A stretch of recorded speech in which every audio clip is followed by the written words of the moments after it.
Christopher Edward Magala, mkuu wa wilaya ya Nanyumbu.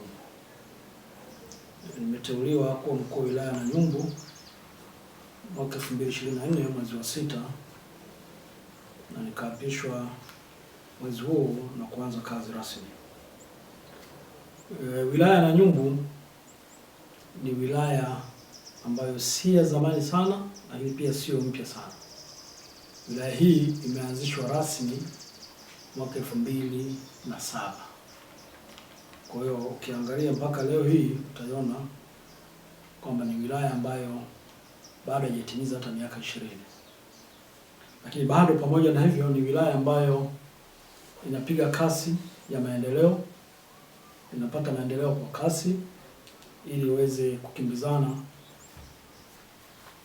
na maendeleo ambayo maeneo mengine walikwisha kupata hata kama walianza ama ni wilaya kongwe au wilaya za zamani. Wilaya ya Nanyumbu, wananchi wake kwa asilimia zaidi ya 85 ni wakulima. Asilimia inayobaki hiyo 15 ni wafanyakazi na wafanyabiashara tulionao hapa. Na kwa hivyo tunazo fursa mbalimbali za kimaendeleo ambazo tungependa kuwa pamoja na kuhamasisha wananchi wa wilaya ya Nanyumbu, lakini pia tunahamasisha wananchi wengine kutoka maeneo mengine ili waje kuwekeza kwenye wilaya yetu. Na kwa sababu kwa sehemu kubwa shughuli za watu wa Nanyumbu ni za kilimo, maanake pia tunazo fursa kwenye eneo hilo la kilimo. Lakini pia tunazo fursa kwenye eneo la ufugaji.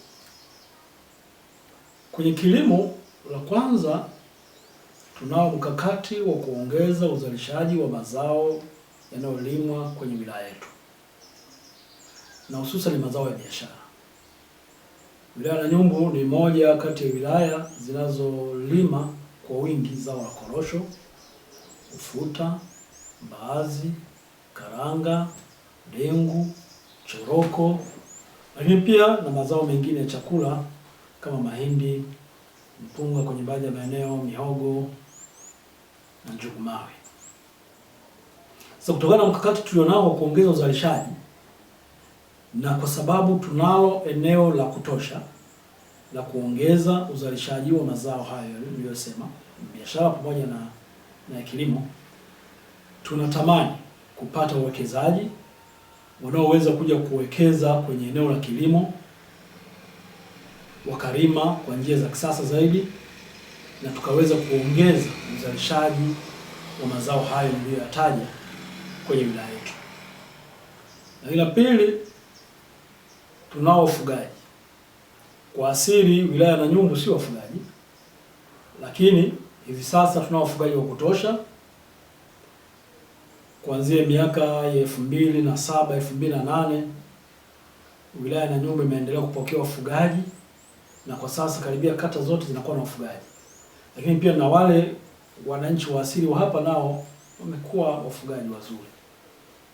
Na kwa hivyo tunahamasisha sasa ufugaji wenye tija, ufugaji wa kisasa ambao hauhitaji mkulima au mwananchi kuhamahama na mifugo yake kutafuta malisho ama chakula cha mifugo yake. Tukipata mwekezaji au wawekezaji ambao wanaweza wakaamua kufuga kikisasa na kusoma maeneo mazuri, maeneo ya malisho mazuri tunayo, manake unaweza ukafuga kisasa na mtu akajipatia kipato chake na taifa ama wilaya ikapata maendeleo kwa ujumla. Kwa hizo ni fursa nyingi ambazo zipo kwenye eneo hilo la kilimo na mifugo. Lakini kutokana na mazao yanayozalishwa na wakulima sasa, maana yake tunazo fursa za uwekezaji wa kuongeza thamani ya mazao yanayotokana na wakulima. Tunalo zao la korosho, lakini hatuna viwanda vya ubanguaji wa korosho, si kikubwa wala si vidogo, lakini tunao ubanguaji wadogo wadogo kwenye vikundi ambao wanaongeza thamani hizo korosho na kuweza kuziuza. Maana yake ni nini? Kwamba tunayo fursa ya kuanzisha viwanda vingine vya ubanguaji wa korosho na uchakataji wa mazao mengine kama ufuta, karanga, na kadhalika kama nilivyosema. Kwa eneo hilo ni eneo pana ambalo fursa zipo nyingi. Mazao kama karanga limeeleza, unaweza ukazalisha mafuta. Ufuta pia unaweza kuzalisha mafuta. Kwa hiyo kwa kuongeza thamani mazao tulionayo, unaweza kujipatia uchumi. Kwa hivyo ni eneo lingine ambalo wananchi wa wilaya ya Nanyumbu, lakini pia na wananchi wa maeneo mengine wanaweza kaja wilaya ya Nanyumbu wakawekeza kwenye viwanda vidogo, viwanda vya kati kwa ajili ya uchakataji wa mazao ya wakulima na kuongeza thamani mazao hayo, ili sasa badala ya kuuza mazao kama yalivyozalishwa shambani, sasa unauza bidhaa inayotokana na mazao hayo kama mafuta ambayo yanatokana na karanga ama ufuta ama ufuta. Lakini pia kwa upande wa mifugo, maanake unaweza ukaanzisha kiwanda chako kiwe kidogo, kiwanda cha kati kwa ajili ya uzalishaji wa bidhaa zinazotokana na mifugo. Kuna maziwa, kuna wanaita yogurt, lakini pia unaweza ukazalisha mikanda na hata viatu, kwa sababu kuna bidhaa nzuri sana inayotokana na mifugo inayoitwa ngozi. Ngozi inaweza kuzalisha bidhaa nyingi. Ni namna gani tu? Sasa nitoe wito kwa wananchi wengine, kwa sababu tunao wananchi wa kutosha zaidi ya 2,400,000 kwenye wilaya yetu. Manake watu hapo, ukiweka kituo cha afya utapata wateja. Si jambo jema kusema wateja kwenye mambo ya afya, manake wateja ni wagonjwa, lakini watu wapo kwa sababu wanaugua pia.